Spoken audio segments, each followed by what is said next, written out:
encerrando o capítulo 17 do livro de Atos, e nós encerramos esse capítulo com uma história longa, a história onde Paulo e alguns dos discípulos chegam a Atenas, onde eles saem de Bereia, que foi o texto que nós tratamos na manhã de hoje, e vão para Atenas. E aí, nesse texto onde eles estão em Atenas, nós temos algumas lições maravilhosas para a nossa vida, mas é aquele texto que nós conhecemos, já ouvimos falar algumas vezes, onde o apóstolo Paulo fala do templo que ele vê ao Deus desconhecido, o templo que ficava ali em Atenas. Mas, para antes de a gente começar a conversar, eu queria ler o texto com você, Atos capítulo 17, a partir do versículo 16. Se você puder abrir a sua Bíblia, por favor, ou abrir o seu aplicativo também, né, caso você use isso num celular. Nós vamos ler a partir do versículo 16 até o final versículo 16, isso mesmo, até o final do capítulo 17, tá? Então vamos lá. Enquanto esperava por eles em Atenas, Paulo ficou profundamente indignado ao ver que a cidade estava cheia de ídolos. Por isso, discutia na sinagoga com judeus e com gregos tementes a Deus, bem como na praça principal, todos os dias, com aqueles que por ali se encontravam. Alguns filósofos epicureus e estoicos começaram a discutir com ele. Alguns perguntavam: o que está tentando dizer esse tagarela? Outros diziam: parece que ele está anunciando deuses estrangeiros. Pois Paulo estava pregando as boas novas a respeito de Jesus e da ressurreição. Então o levaram a uma reunião do Areópago, onde lhe perguntaram: podemos saber que novo ensino é esse que você está anunciando? Você está nos apresentando algumas ideias estranhas e queremos saber o que elas significam. Todos os atenienses e estrangeiros que ali viviam não cuidavam de outra coisa, senão falar e ouvir as últimas novidades. Então Paulo levantou-se na reunião do Areópago e disse: atenienses, vejo que em todos os aspectos vocês são muito religiosos, pois andando pela cidade, observei cuidadosamente seus objetos de culto e encontrei até um altar com esta inscrição: ao Deus desconhecido. Ora, o que vocês adoram, apesar de não conhecerem, eu lhes anuncio. O Deus que fez o mundo e tudo o que nele há é o Senhor do céu e da terra, e não habita em santuários feitos por mãos humanas. Ele é servido por mãos de homens, e não é servido por mão de homens, como se necessitasse de algo, porque Ele mesmo dá a todos a vida, o fôlego e as demais coisas. De um só fez Ele todos os povos, para que povoassem toda a terra, tendo determinado os tempos anteriormente estabelecidos e os lugares exatos em que deveriam habitar. Deus fez isso para que os homens o buscassem e talvez, tateando, pudessem encontrá-lo, embora não esteja longe de cada um de nós. Pois nele vivemos e nos movemos e existimos. Como disseram alguns dos poetas de vocês, também somos descendência dele. Assim, visto que somos descendência de Deus, não devemos pensar que a divindade é semelhante a uma escultura de ouro, prata ou pedra, feita pela arte e imaginação do homem. No passado, Deus não levou em conta essa ignorância, mas agora ordena que todos, em todo lugar, se arrependam. Pois estabeleceu um dia em que há de julgar o mundo com justiça, por meio do homem que designou, e deu provas disso a todos, ressuscitando-o dentre os mortos. Quando ouviram sobre a ressurreição dos mortos, alguns deles zombaram, e outros disseram: a esse respeito nós o ouviremos outra vez. Com isso, Paulo retirou-se do meio deles, e alguns homens juntaram-se a ele e creram.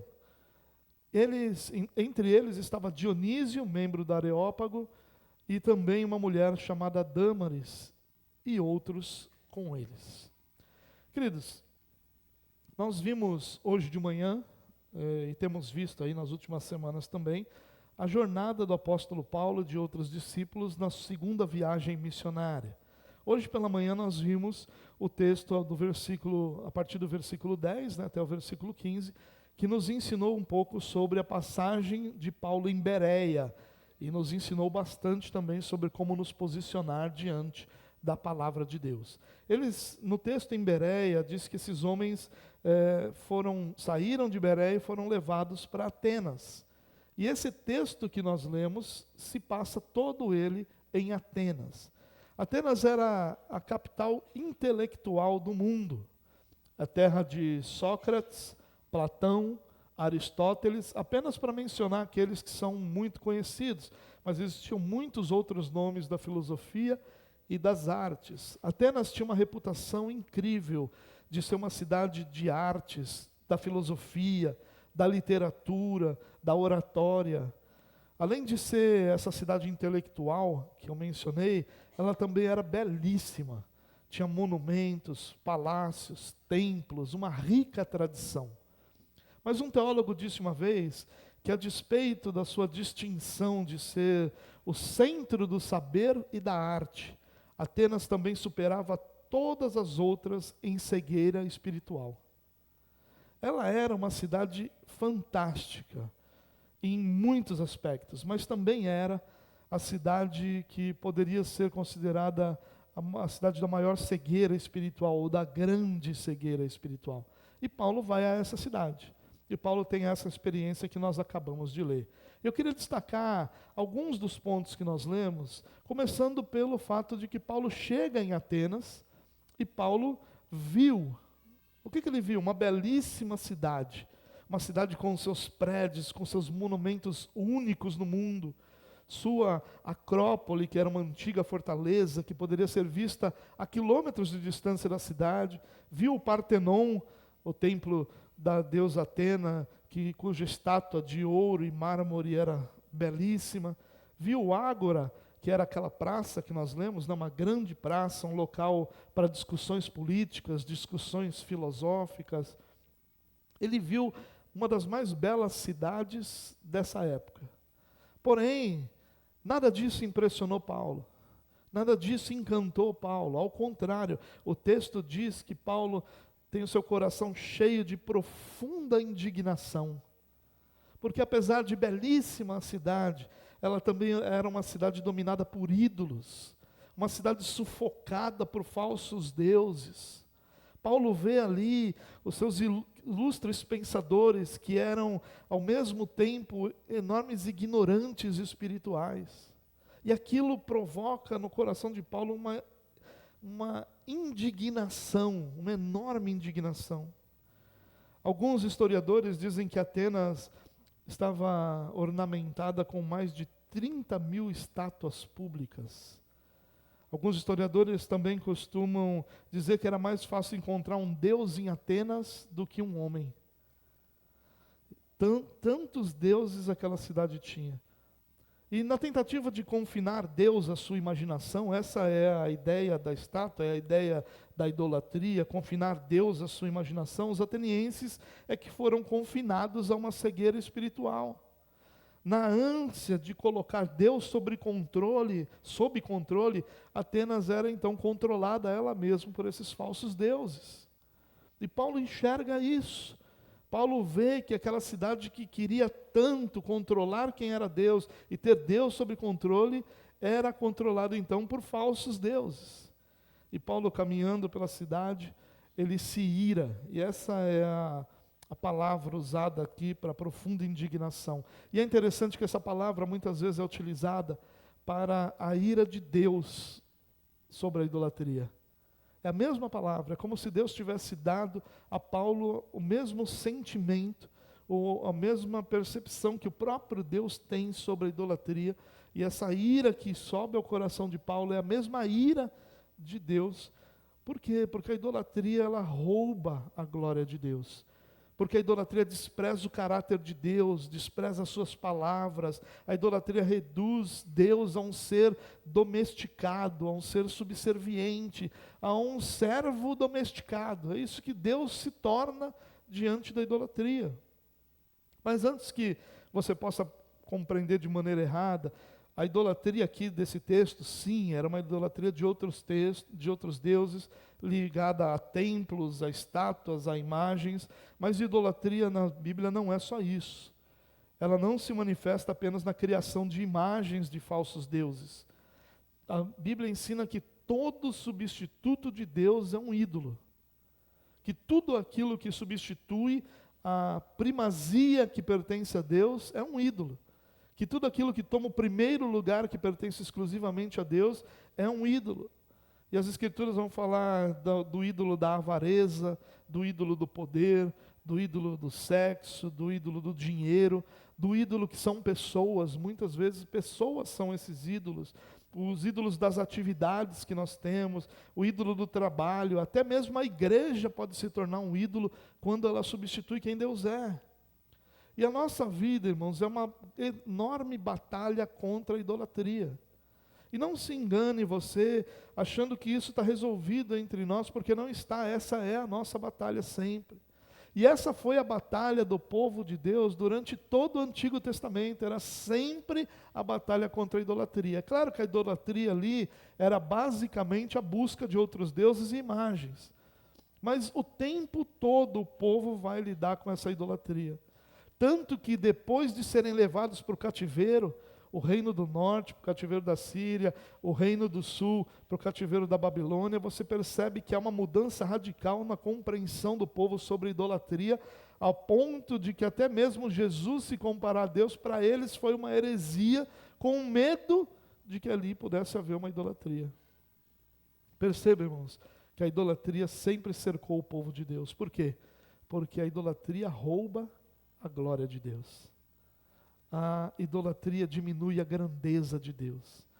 A idolatria coloca Deus em um recipiente e o domestica. E transforma esse Deus num Deus segundo o nosso próprio desejo.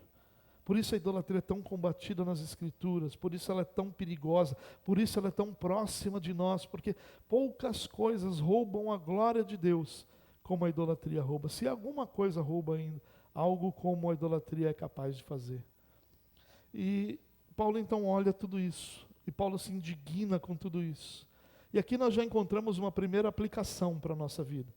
E a aplicação desse momento que nós lemos até agora é que nós não devemos nos conformar com a idolatria.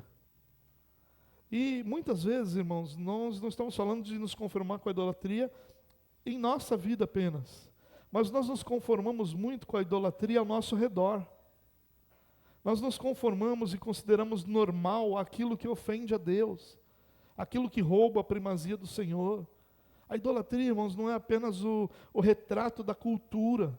A gente acha que a cultura é assim mesmo, vamos ser tolerantes, e aí nós então vamos nos conformando com a idolatria. Mas não é só um retrato da nossa cultura, é um assalto à glória de Deus. É um crime contra a glória de Deus, uma ofensa contra a glória de Deus. Por isso, a primeira aplicação que nós podemos fazer, já no primeiro verso aqui, é: nós não podemos nos conformar, não devemos nos conformar com a idolatria. Nem em nossas vidas, nem ao nosso redor. Nós devemos lutar contra isso. A indignação de Paulo com a idolatria ao seu redor deve estar no coração de cada filho de Deus, lutando contra isso. E você percebe que a luta de Paulo não é uma luta de ofensa, não é uma guerra santa, de explodir ninguém, não é nada nesse sentido. É uma batalha de apresentar a verdade, de proclamar a verdade de Deus, de defender essa glória de Deus que está sendo roubada, ofendida na idolatria. Não se conforme com a idolatria, mas quando ao nosso redor essa idolatria tem sido exaltada, essa idolatria a pessoas tem sido exaltada, inclusive às vezes idolatrias a familiares nossos, idolatria ao trabalho, idolatria ao dinheiro, idolatria ao poder, idolatria a tantas coisas e nós consideramos isso é apenas um retrato da nossa cultura. E nos calamos diante disso. E não conseguimos mais nos indignar diante disso. E a postura de Paulo, a postura de alguém que pertence ao Senhor, é se indignar diante dessa afronta à glória de Deus, diante desse assalto à glória de Deus. Não aceite, não se conforme com a idolatria. O texto continua mostrando a reação de Paulo. É interessante que a reação de Paulo, ele não vai ser um discurso moralista, um discurso filosófico, um discurso político, ainda que todos esses discursos tenham o seu papel, o seu lugar, no seu determinado momento. Mas a reação de Paulo vai ser a pregação do Evangelho. É com a pregação do Evangelho, irmãos, que nós nos indignamos contra toda idolatria, contra toda ofensa à glória de Deus. É com a pregação do Evangelho, não é com outra coisa. Não é com nenhum outro tipo de discurso, seja ele politicamente correto ou não, seja ele sobre a filosofia, seja ele moralista, sobre ele apenas um discurso ético. Nenhum desses discursos combate a idolatria. O que realmente combate a idolatria e defende a glória de Deus é a pregação do Evangelho. Essa é a grande lição dos apóstolos em Atos, irmãos. O tempo todo eles pregavam o Evangelho. Eles não estavam preocupados em pregar outra coisa, eles não estavam preocupados em outro tipo de discurso, não estavam preocupados com outro tipo de fala, eles pregavam o Evangelho, e somente o Evangelho. Hoje em dia, irmãos, nós olhamos cristãos que vão se tornando irrelevantes ao redor dessa idolatria toda, e vão agindo de uma forma que tudo isso vai crescendo ao seu lado, e no afã de serem queridos e de serem, de alguma forma ali, não atacados e não tidos como pessoas que são fundamentalistas, né? Eles vão tendo essa permissividade, não vão falando de nada, está tudo bem, é tudo legal, cada um manifesta sua fé, que cada um creia do jeito que crê, o importante é ter fé. Esse tipo de discurso, irmão, nos torna irrelevantes. Nada nunca foi mudado sem que um cristão se levantasse, digo em relações espirituais, né? Sem que um cristão se levantasse para pregar o Evangelho. Todas as transformações que nós encontramos nas realidades sociais, elas sempre acontecem através de alguém que se levanta e prega o Evangelho. A reação de Paulo é conectar a realidade dos atenienses com a mensagem do Evangelho. Sabe, por que eles tinham esse altar ao Deus desconhecido? Muitos autores vão dizer que é porque os deuses gregos são muito vingativos, então, por conta de não ofender algum Deus que pudesse ficar de fora, tinha esse ao Deus desconhecido. Outros autores dizem outras coisas. Eu tenho uma teoria própria minha, né, criada lá em casa, na minha teologia. E eu vou apresentá-la apenas como algo que eu percebo não só ali, mas em muitos lugares.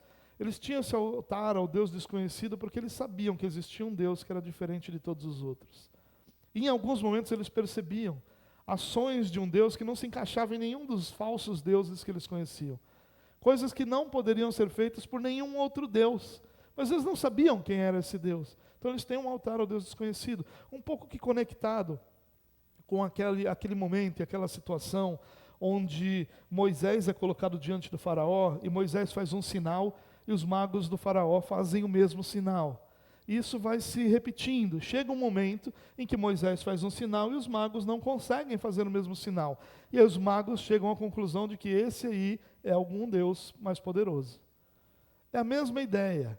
Os atenienses aqui, cercados de seus muitos deuses, tiveram muitas experiências ao longo do tempo que não se encaixavam em nenhum dos deuses. Os deuses vingativos que eles tinham, os deuses que eram grandes, poderosos, mas ao mesmo tempo fracos e sem misericórdia. Então, esse é o Deus desconhecido, a gente não sabe realmente a causa, mas a minha percepção é essa: Deus sempre se mostra de alguma forma Deus ali sempre fica claro a existência de Deus. Aliás, Paulo diz isso, né, que a natureza vai apontar para a existência de Deus, vai trazer uma revelação natural para que todos saibam que existe um Deus, ainda que sem a revelação especial de salvação, ele não possa se relacionar com esse Deus, mas esse Deus está claro a todos. E possivelmente esse Deus desconhecido era um Deus que eles não sabiam quem era, mas eles já tinham visto esse Deus agir. Eles já tinham tido experiências que não se encaixavam em nenhum outro Deus. Bom, enfim, Paulo ele vai usar essa conexão. Primeiro ele vai pregar nas sinagogas, como ele sempre fazia. Aliás, é um detalhe muito interessante, né? Ele faz isso em Bereia, faz em Atenas e faz em cada cidade por onde ele passa. Ele vai pregar inicialmente nas sinagogas, depois ele vai pregar na Ágora. A Ágora era uma grande praça. Em Atenas essa praça era realmente grande, onde muito do comércio, muito das discussões filosóficas, muito daquilo que era o dia a dia, a vida da cidade, passava ali pelo Ágora, e ele vai ali discutir com algumas pessoas, e por fim ele vai para o Areópago. E o Areópago era não só o templo da deusa Atena, mas era também o local onde se reunia o que seria uma espécie de Supremo Tribunal de Atenas. Onde se reuniam aqueles que julgavam muitas coisas, a educação, a religião e uma série de temas da cidade. Eles eram julgados por um grupo que estava ali, que era uma espécie de tribunal, de Supremo Tribunal. Ele vai passando por cada uma dessas realidades. Primeiro, ele passa pela sinagoga, depois, primeiramente com judeus, né, e alguns gregos tementes a Deus. Depois ele vai para o Ágora, onde ele pode falar para o povo todo. Depois para o Areópago, onde ele pode falar especificamente para aqueles que eram os responsáveis por julgar as coisas na cidade. Ele pregou para todos, em todas as oportunidades que teve, e a todo tipo de pessoa com quem se encontrou. Paulo não vai pregar somente para um grupo, ele pregou para judeus, ele pregou para gregos tementes a Deus, ele pregou para o povo de Atenas, e aí pessoas de todos os lugares do mundo, e pregou para aqueles que em Atenas eram responsáveis por julgar o que acontecia na cidade. Olha que interessante, em todas as oportunidades Paulo pregou para todas as pessoas com quem ele se encontrou, por todo tipo de pessoa, Paulo pregou a mensagem de Deus. Nós precisamos, irmãos, pregar a todos, anunciar a salvação de Jesus Cristo em todos os lugares e a todas as pessoas. O Deus desconhecido precisa ser feito conhecido entre as pessoas ao nosso redor. Irmãos, eu tenho experimentado uma batalha pessoal nesses últimos meses. Sempre que eu vou orar por nossa cidade, que eu vou orar pela Baixada Santista, meu coração se enche de angústia.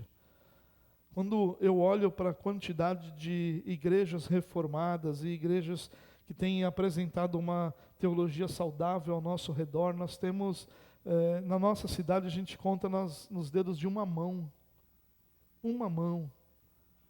Uma cidade com 600 e tantos mil habitantes, talvez já tenha 700 mil, não sei, mas uma cidade com mais de 600 mil habitantes. Nós contamos nos dedos de uma mão. Isso me traz uma angústia no coração, como é que essas pessoas, muitas delas amam a Jesus Cristo, estão aprisionadas por um falso evangelho, inclusive. Mas muitas delas ainda não conhecem a Cristo, ainda não foram, o Deus delas ainda é desconhecido. É um Deus que elas sabem que existe, é um Deus que elas percebem em alguns momentos da vida, mas que elas não conhecem pessoalmente.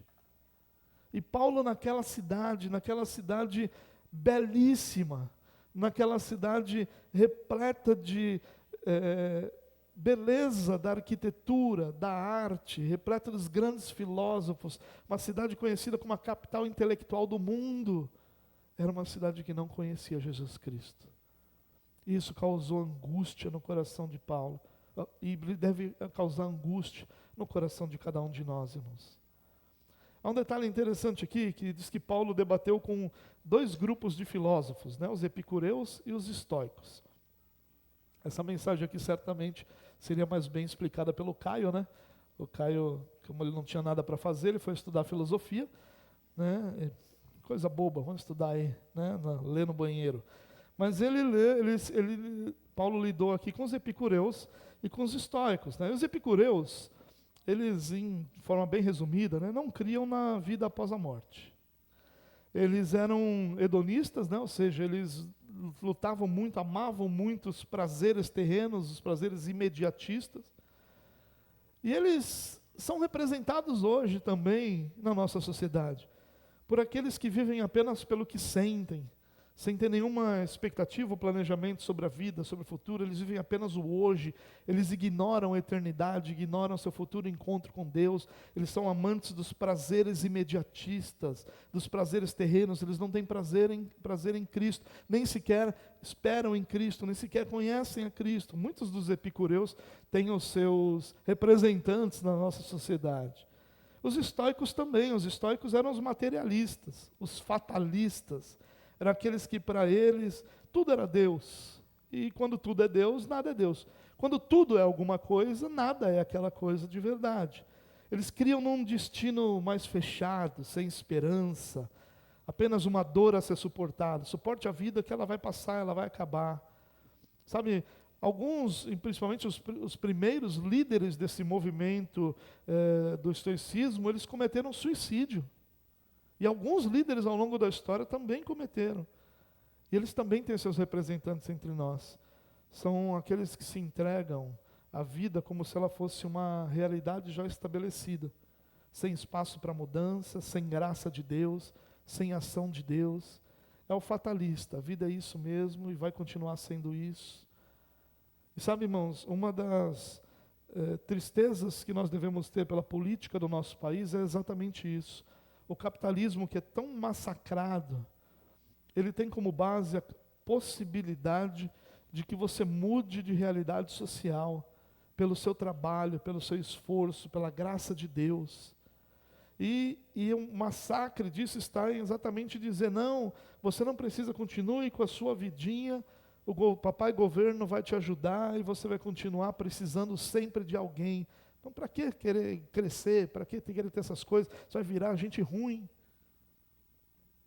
E sabe, irmãos, o capitalismo, ele certamente não é bom, mas ele é muito melhor do que qualquer outra coisa que a gente tem. Porque é a única realidade que nos dá a possibilidade de, trabalhando, oferecermos à nossa família uma realidade diferente daquela que nós tivemos. É a única possibilidade que nós temos de, ao suor do nosso próprio rosto, como o Senhor disse que seria, contarmos com a graça de Deus e podermos crescer. E a política, ela tem levantado esses homens que pregam o estoicismo. Eles não vivem isso. Eles vivem seu luxo, eles vivem suas mansões, eles usam os seus carros e os seus aviões como se fossem brinquedos, mas eles acham que nós deveríamos receber simplesmente aquilo que é a esmola do governo, aquilo que é uma ajuda do governo, e continuar assim, bem feliz, como se nada fosse problema.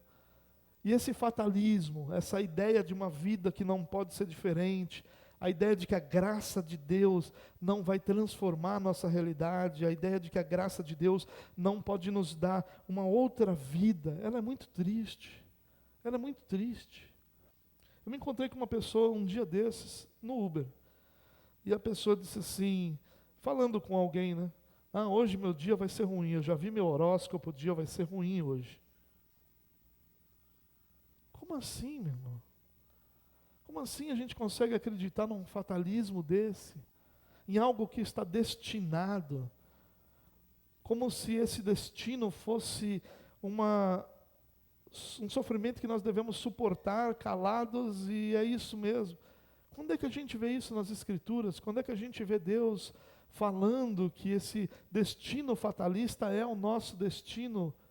Não é. É claro que ele seria o nosso destino natural, né? É claro que seria, mas em Cristo Jesus, tudo se fez novo. A esperança, a realidade, a história, o futuro, tudo é novo. Tudo é novo em Cristo Jesus. E nós temos esses representantes aqui, aqueles que continuam querendo fazer-nos crer que tudo já está determinado de uma forma negativa e que você deve só sofrer calado até que isso acabe. Não. O Senhor nos chamou para que nós tivéssemos vida e a vivêssemos plenamente. É claro que existem planos de Deus para o seu povo. É claro que o plano de Deus para o seu povo vai incluir perseguições, como a própria Bíblia fala muitas vezes.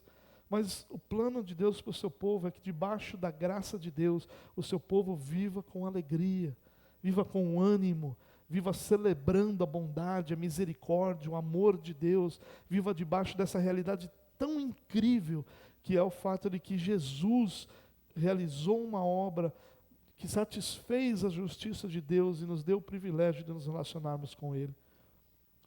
Então, cuidado para não cair no conto do Epicureu, no conto do estoico. É claro que eles, como grupo filosófico, eram muito mais do que eu estou falando. Eu resumi aquilo que se encaixa dentro do que nós falamos, mas nós temos esses dois grupos entre nós.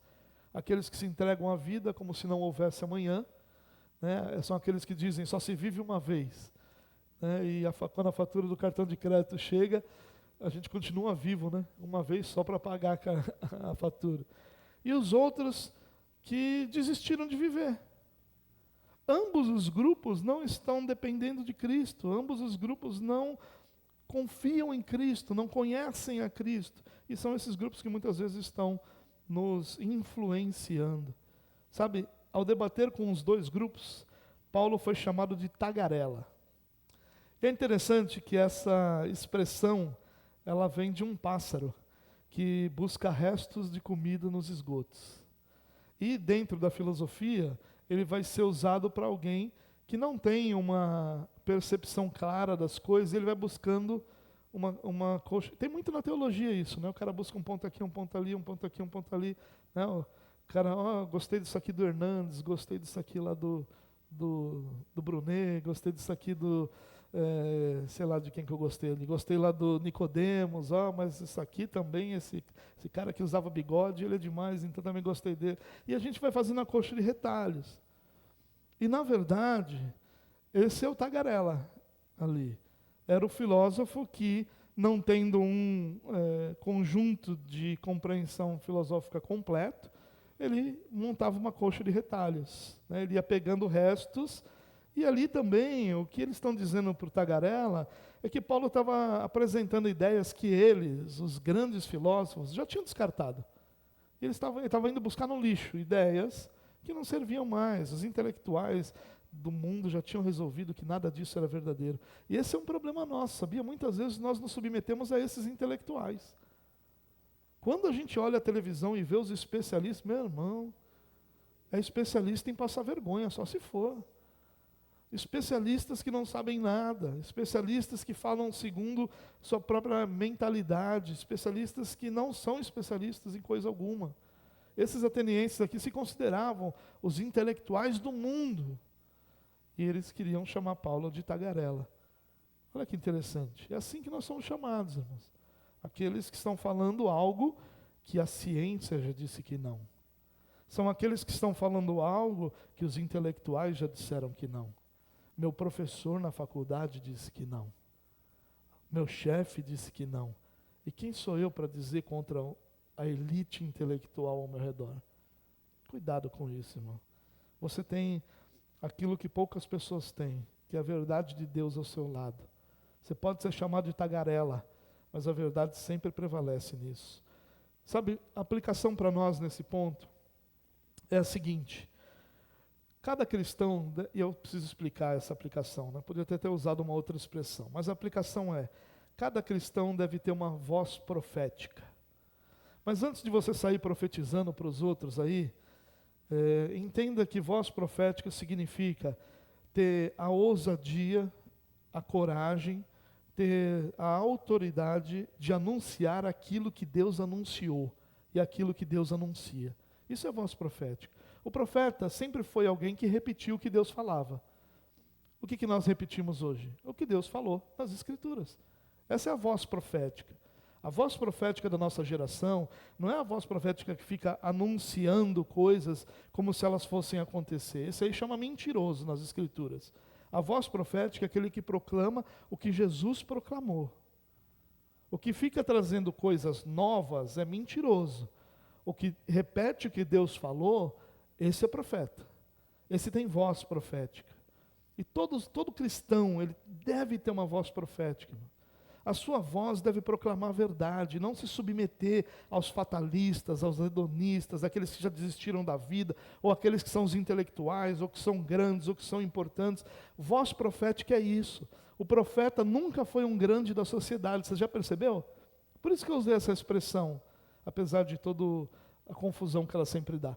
Mas voz profética, o que eu quis dizer usando essa expressão é isso. O profeta nunca foi um grande da sociedade. Ele sempre profetizava diante do rei. Ele sempre profetizava diante das autoridades. Ele sempre profetizava diante dos poderosos, mas ele mesmo não era um dos poderosos. Ele mesmo não era o rei, ele mesmo não era um dos grandes, mas diante da autoridade que ele recebia de Deus, ele profetizava diante deles. Ele não se submetia a autoridades humanas, porque a autoridade que ele tinha vinha da palavra de Deus. Isso é voz profética. Não é ficar dizendo aí, vai chover aqui, ou vai fazer isso lá, ou Deus vai mandar os anjos aqui. Não é isso não. Voz profética é, você pode não ser o grandão lá onde você está, mas você tem a autoridade da palavra de Deus para anunciá-la. E é anunciar essa palavra que é a sua obrigação. É tempo de voltar-se a Deus. Arrependam-se, pois o reino de Deus chegou. Essa é a mensagem do profeta de hoje em dia. O profeta moderno diz isso. Moderno, ou seja, dos nossos tempos. É tempo de voltar-se a Deus. Arrependam-se, pois o reino de Deus chegou. Mas essa mensagem não é nova. Essa mensagem é a mesma mensagem de sempre. Nós só repetimos aquilo que Deus nos deu a repetir. Continuando o texto, Paulo, ele então prega o evangelho. E o sermão de Paulo, como um bom calvinista, ele tem 3 pontos. Ele tem uma introdução, 3 pontos e uma conclusão. Todo bom calvinista é isso. O meu sermão hoje tem 4, mas eu não sou um bom calvinista, então não é como Paulo. E o sermão dele tem 3 pontos. Primeiro ponto do sermão de Paulo, aí se você quiser pregar lá em algum lugar, lá na sua empresa, primeiro ponto do sermão de Paulo: Deus é Senhor do mundo. Os templos e os rituais são descartáveis. Deus é Senhor do mundo. Ele não precisa de templo, não precisa de rituais, ele não precisa de nada disso, porque ele governa sobre todo mundo. Segundo ponto da mensagem de Paulo: o homem foi criado por Deus, por isso ele precisa de Deus. Ele não pode viver plenamente senão em Deus. Ele nunca encontrará nada que o satisfará plenamente senão Deus. Terceiro ponto da mensagem de Paulo: o homem pode sim se relacionar com Deus. Por isso, toda idolatria é tolice, é desnecessária. Ela está roubando dos homens o relacionamento com Deus e de Deus a sua glória. Nenhum dos dois é beneficiado com coisa alguma na idolatria. E na sua conclusão, Paulo então vai desafiar os ouvintes a deixar suas práticas ímpias e se arrependerem. Olha aí, o sermão do próximo domingo já está pronto. O centro da mensagem de Paulo é a imanência e a transcendência de Deus. Paulo vai pregar para aqueles que acham que Deus não existe e para aqueles que acham que tudo é Deus.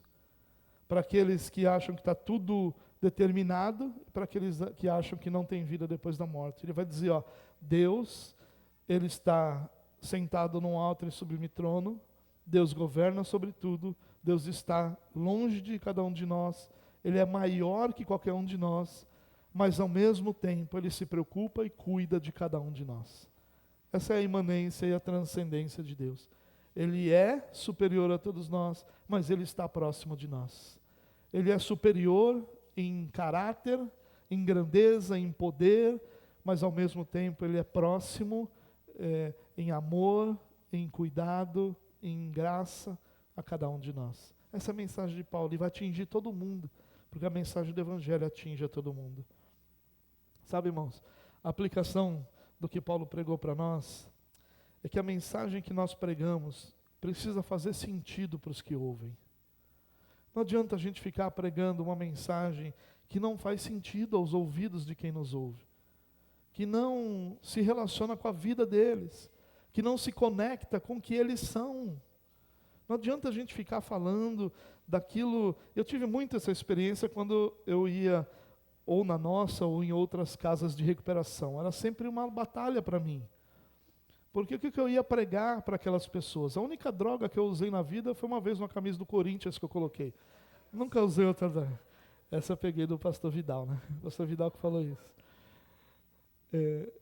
Pare para pensar isso. Eu ficava dizendo o que eu vou falar, né? Porque eu entendia isso. Não adianta nada eu chegar diante de um grupo que está em recuperação, e nesse grupo em recuperação eu querer dar uma palestra teológica sobre os filósofos de Atenas.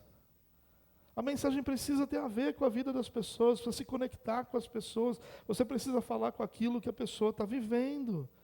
Conectar a sua mensagem não é mudar a sua mensagem, mas é levar a sua mensagem numa linguagem, numa didática, pontuando realidades que se conectem à vida da pessoa que está te ouvindo. Muitas vezes a gente é ineficiente na pregação do Evangelho por conta disso. A gente está falando o que a pessoa não quer ouvir, não pode ouvir, não tem como ouvir, não entende como ouvir, não se relaciona com a vida dela. Não faz sentido nenhum. Sentido nenhum. É como se eu falasse aqui, fizesse uma pregação aqui entre nós, e essa pregação entre nós fosse: você precisa parar de fumar. Essa mensagem talvez atinja um, talvez atinja dois, talvez atinja três, talvez não atinja nenhum. E os que atingindo vão dizer assim: Spurgeon fumava, né? Que é a desculpa do sem vergonha. Não faz sentido. 90% da mensagem contra o tabaco não iria encaixar em você, não faria sentido para você. Você sairia daqui sem nenhuma edificação, porque você já lidou com isso, você já venceu isso. A mensagem precisa conectar-nos. Em último lugar, a reação dos ouvintes, ela foi a mais diversa possível. E essa é a reação que nós temos também ao nosso redor. O texto diz que alguns zombaram, né, alguns automaticamente menosprezaram aquilo, se consideraram superior àquela mensagem, disseram que aquela mensagem era tolice. Outros adiaram a resposta. Sobre isso a gente vai ouvir de novo, depois a gente vai conversar sobre isso. E alguns creram. Essa é a reação a todas as mensagens que nós vamos proclamar, irmãos. E muitas vezes a gente não proclama porque a gente não quer essas respostas, mas essas são as respostas. Nós nunca vamos proclamar e todo mundo vai ouvir. Nós vamos proclamar e alguns vão rejeitar, menosprezando e até zombando. Outros vão adiar aquela conversa, vão dizer: não quero falar sobre religião não se discute, não quero falar sobre isso. Num outro momento a gente vai, um dia eu vou lá na sua igreja, lá a gente vê como é que faz. E outros vão crer, aqueles a quem Deus atrair, aqueles a quem Deus abrir o coração, esses vão crer. Mas não é o resultado, não é a reação dos ouvintes que determina a nossa mensagem. É o fato de nós crermos que nós temos uma mensagem de vida, uma mensagem transformadora, uma mensagem verdadeira. Alguns vão zombar, é claro que vão zombar. Zombam, alguns, antigamente, irmãos, hoje já não acontece mais porque o crente já não carrega mais a Bíblia, né? Mas houve uma época em que o crente tinha um apelido de Bíblia, lá vai o Bíblia. Né? Você identificava o cristão porque ele estava indo com a Bíblia para a igreja. Aí depois passou a ser a vestimenta, né? Mas primeiro era a Bíblia. E muitas vezes ele era zombado, chamado o apelido de forma pejorativa de Bíblia, porque ele estava sempre com a Bíblia debaixo do braço. E umas Bíblias maiores, né, do que as que nós temos hoje. Alguns zombam, e vão zombar, e vão continuar zombando, não importa. Alguns vão adiar essa decisão. Também continuamos confiando, mas alguns vão crer. E para esses que creram, é que nós estamos pregando. Nós pregamos a todos, mas o nosso alvo é pregar e Deus chamar. E Deus trazer para si aqueles que pertencem a Ele. Eu queria encerrar com essa aplicação, irmãos. Todos devem responder à mensagem do Evangelho. Todos respondem. Alguns vão dizer não. Alguns vão dizer não sei, talvez, outra hora. E alguns vão dizer sim. Alguns terão seus ouvidos e olhos abertos, seu coração será regenerado, e ele crerá, e ele confiará no Senhor, e esses valerão toda a pena, e esses valerão todo o esforço, porque é atrás desses exatamente que nós estamos. A angústia e a ira de Paulo não foi porque toda aquela cidade poderia ser salvo. A ira e a angústia de Paulo foi porque aquela cidade estava aprisionada. A glória de Deus estava sendo saqueada. E povo de Deus estava ali, vivendo debaixo dessa opressão. E isso angustiou Paulo. E Paulo pregou. E alguns ouviram. Nós temos aqui 2 nomes apenas. Fala de alguns outros, mas 2 nomes. E mais alguns outros. Mas não importa se são 2, 3, 10, 5, 1. O que importa, irmãos, é que o povo de Deus vai sendo reunido a cada dia para a glória do próprio Deus.